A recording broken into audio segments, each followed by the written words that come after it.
အသက်ကွဲတယ်ဆိုတာအယက်သမားတွေကိုပြောတာကြံတဲ့လူတွေကဟန်ကွဲပဲနော်လူတယောက်အသက်ကွဲတယ်နဲ့ပြောနေကြတယ်အယက်ထက်ပြောတာတကယ်ကွဲတာကအယက်သမားမှအသက်ကွဲတာသိချာလေမြအားကွဲခြင်းကွဲမဲ့အသက်တော့မကွဲဘူး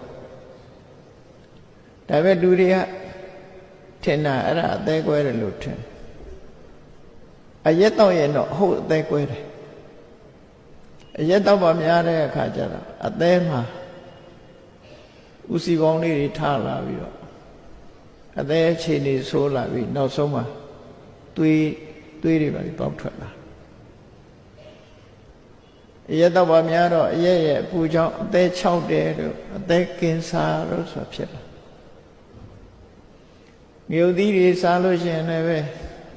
ငြုတ်သီးတွေကမှုပါလို့ရှိရင်အသက်ကင်ဆာဖြစ်တတ်တယ်ဒါကြောင့်မို့လို့နော်ကုန်းမောင်ကြီးချော်တဲ့ပါတယ်ငြုတ်သီးတွေသွားမစားကြနဲ့အဲ့ဒီငြုတ်သီးတွေထဲမှာမှုပါလာလို့ရှိရင်အသက်ကင်ဆာဖြစ်တယ်ဒါရင်လားလို့ဆိုတော့မဟုတ်ဘူးမြေပဲလော့စားရင်လည်းတတိထားမမြင်ရပေမဲ့လို့မြေပဲစီနှစ်ခုကြားမှာမှုပါလာလို့ရှိရင်အဲ့ဒါအသက်ကင်ဆာဖြစ်တယ်ဆရာဝန်တွေပြောတာမှတ်ထားနော်အသက်ကင်ဆာဖြစ်စေတတ်တဲ့အရာတွေအဲ့ဒါဒီလိုဆိုလို့ကုန်းငုံရင်ပစောင်ကင်ဆာဖြစ်တယ်သွားကင်ဆာဖြစ်တယ်ကင်ဆာဖြစ်ပြီဆိုရင်တော့ပြင်သာရှာထားပြီးတော့